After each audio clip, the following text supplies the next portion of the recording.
یو مثال تاسو په خدمت کې عرض کوم. حضرت موسی علیه السلام پروردگار ذات ته لاسونه اوچت کړل.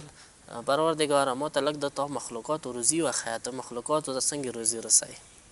الله طرف نه وحی وشو ای موسی د ما ټولو مخلوقاتو روزي لیدل حتی دپاره ناممکنه دی، امکان نه لري ستا ټولو روزي ته وکسي. ویلې زما مخلوقات دومره لوبه دي چې هغه مخلوقات ته لیدی نشي. خو زه یو جلک، یوه کرشمه، یوه جلوه درته ښیم. ته لږ راشه دریای نیل ته. چې حضرت موسی علیه السلام دریای نیل ته راغللو. دریای نیل کې سترګې غړوي، دریای نیل کنارې کې یو مینګی روان دی. مینګي خولې کې د غنم یوه دانه دی. چې هغه دریای نیل طرف ته راغللو، کنارې ته راغلو، اوبو طرف ته هغه یو ځناور وړوکی راغللو، هغه غنم و دانه یې ترنه واخیستله، واپس لاړل.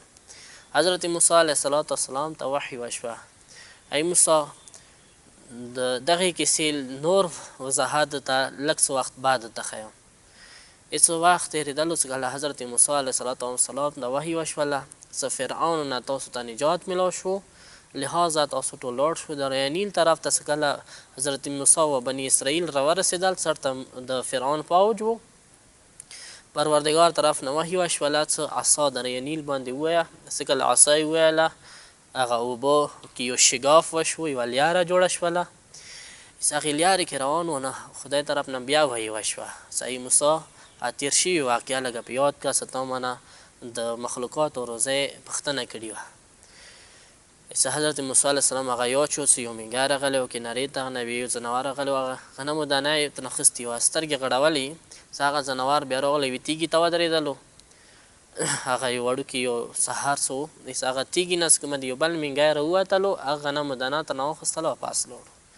حضرت موسی ته وحی وشوه تیږې باندې څه ووایه. تیږې باندې څه وویل، هغه تیږه چې هغه شوله شګاف کې وشو، سترګې د غړوي. هغې تیږې منځ کې یو ړوند چینجی ورکې دی، چې هغه غنمو دانه هغه مینګي چینجي ته راورسوله. دا د زندګۍ روټین و چې روزانه به دغه کار کېدلو.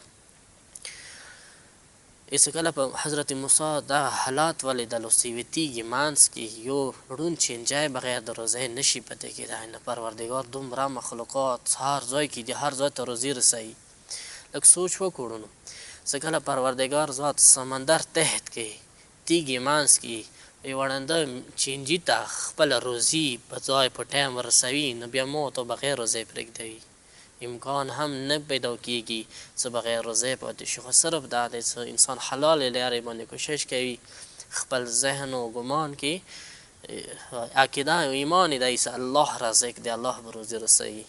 انشاءالله چې پروردګار موږ ته د حلالې روزۍ ګټلې و حلالې لارې باندې تللې توفیقات نصیب کړه. والسلام علیکم ورحمة الله وبرکاته.